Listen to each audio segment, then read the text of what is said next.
Good morning, girls. Today we will do the next sums of our accounting equation. As you know, हम accounting equation के sums कर लिए हैं. कल हमने किए थे दो sums, that is sum number 14 and 15. आज हम करेंगे कल हमने किए थे sum number 13 and 14. आज हम करेंगे sum number 15 and 16. So first of all we will do the sum number 15.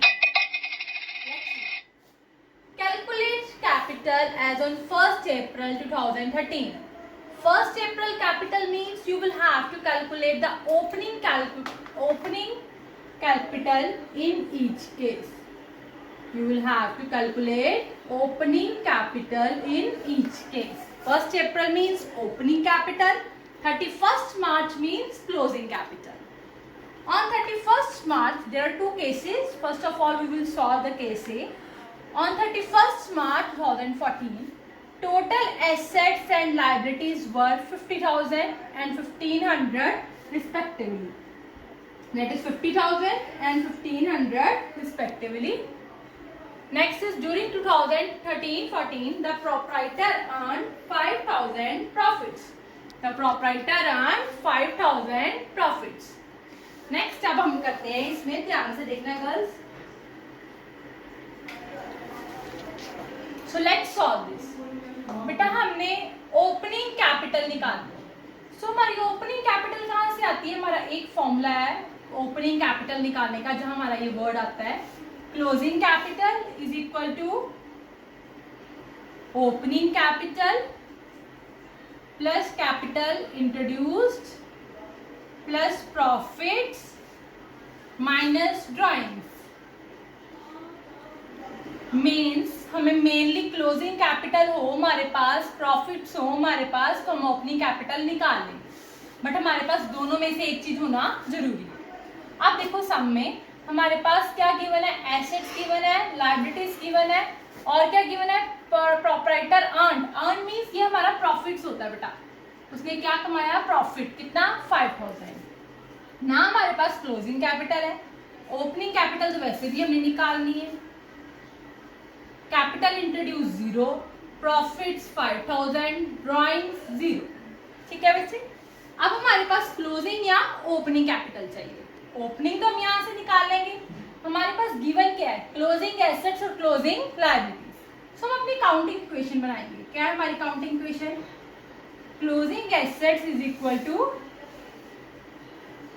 Closing liabilities plus closing capital.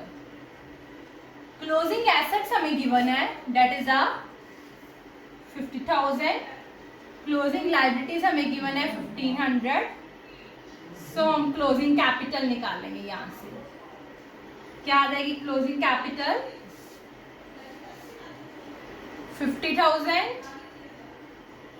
Minus 1,500. ये मेरे पास क्या आ जाएगी? 48,500. ये बेटा मेरे पास आ गई क्लोजिंग कैपिटल. बट मुझे निकालना क्या है? Opening capital. तो मैं क्लोजिंग कैपिटल को यहां फिल कर दूंगी. यहां से मैं ओपनिंग कैपिटल निकालूंगी. प्लस 5,000 यहां आके क्या हो जाएगा? माइनस 5,000. सो ओपनिंग कैपिटल कितनी आ जाएगी मेरे पास? 48,500 माइनस 5,000, दैट इज 43,500. ये मेरे पास ओपनिंग कैपिटल आ गई. ये था हमारा केस ए. अब मैं आपको करवाती हूँ case B. If in the preceding case मतलब पिछले केस को भी साथ लेकर चलो. प्रोप्राइटर ने इंट्रोड्यूस किया है एडिशनल कैपिटल 5,000 और विड्रॉ किया है 3,000 for personal purposes. Means same case ये. ठीक है.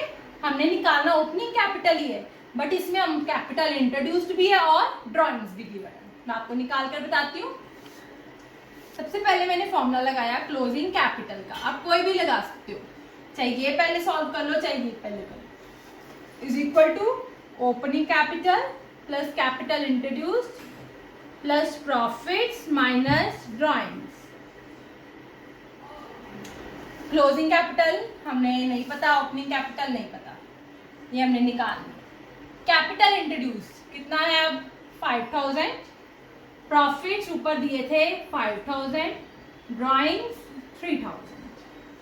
अब मैं आपके पास ये निकाल के बता देती हूँ, ये सेम ऐसे ही निकालना है इस केस में भी। Closing assets equal to closing liability plus closing capital.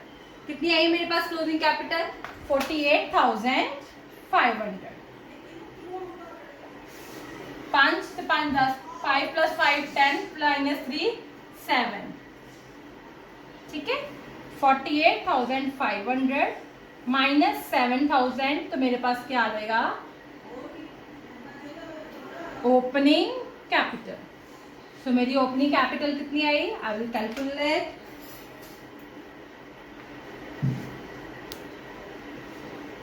ये आई मेरे पास 41,500। आई होप ये आपको समझ लग गया हो, अगर नहीं लगा हो तो फिर मेरे से पूछ लेना। Thank you.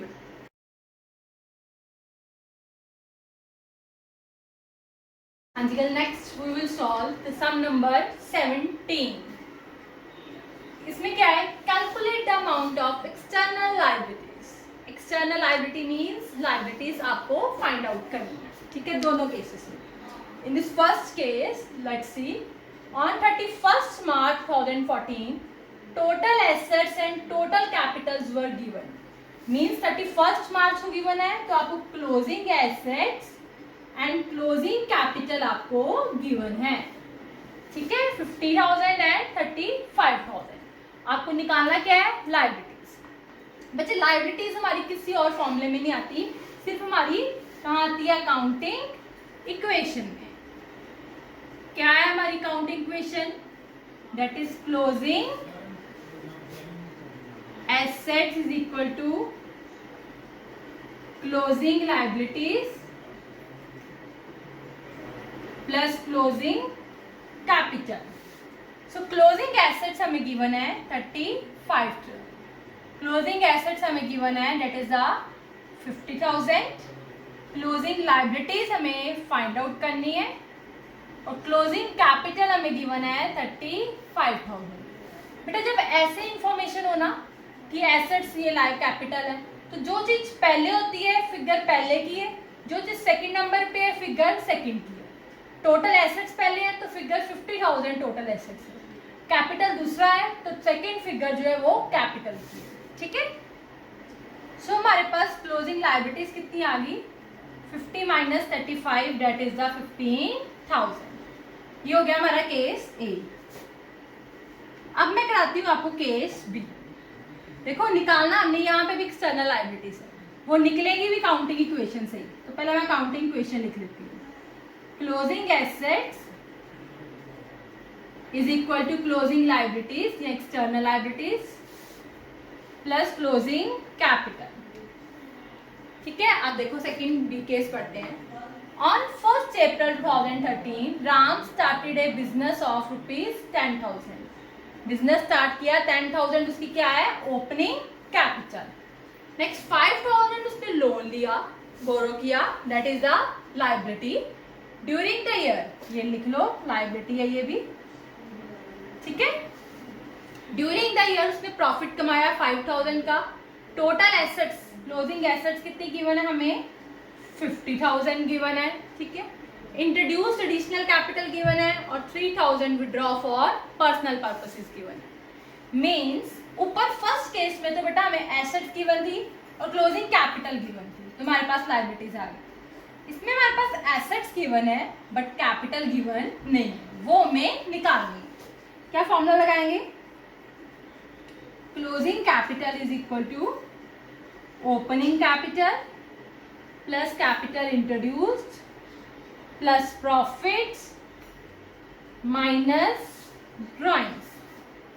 सो देखो बेटा ओपनिंग कैपिटल हमें कितने गिवन है 10,000, कैपिटल इंट्रोड्यूस्ड कितना है 6,000, प्रॉफिट्स कितने गिवन है 5,000 और ड्रॉइंग्स कितना है 3,000। ये कितना आ गया 10 प्लस 6 16 प्लस 5 21 माइनस 3 18। 18,000 हमारे पास कौन सी कैपिटल आ गई क्लोजिंग कैपिटल, ओके गर्ल्स, ठीक है। चलो ये आप इसको भी छोड़ दो, हम क्लोजिंग लायबिलिटी सीधा ही निकाल लेते हैं। सो हमारे पास क्लोजिंग लायबिलिटीज कितनी आ गई?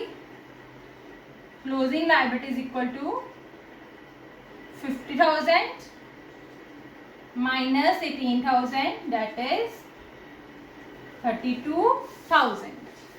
32,000 हमारे पास कौन सी लायबिलिटीज आ गई? External liabilities. इसमें 5,000 भी बेटा इंक्लूड है, आप अलग से नहीं लिखोगे इसमें, ठीक है। 5,000 इसमें इंक्लूड है, जो लोन लिया है वो इसी में ही इंक्लूड है। सारी की सारी लायबिलिटीज हमने निकाल दी 32,000 की, ठीक है बेटा। अब अगर आपको सम में आप बच्चों की प्रॉब्लम आ रही थी मैम प्रॉफिट्स कैसे निकालना है, अगर आपको सम में प्रॉफिट निकालने को बोला हो तो आप निकाल सकते हो। आप कहते हो कि मैम ये कैसे पता चलेगा कि प्रॉफिट है या लॉस? आपको कुछ नहीं करना, आपने यहाँ पे लिखना है प्रॉफिट हैश लॉस। अगर आंसर आपका पॉजिटिव में आता है तो प्रॉफिट्स है, अगर आंसर आपका नेगेटिव में आता है तो आपको क्या है? लॉसेस आए आपके, ठीक है बच्चे, बस ये ध्यान रखना। So that's it with today. Thank you so much.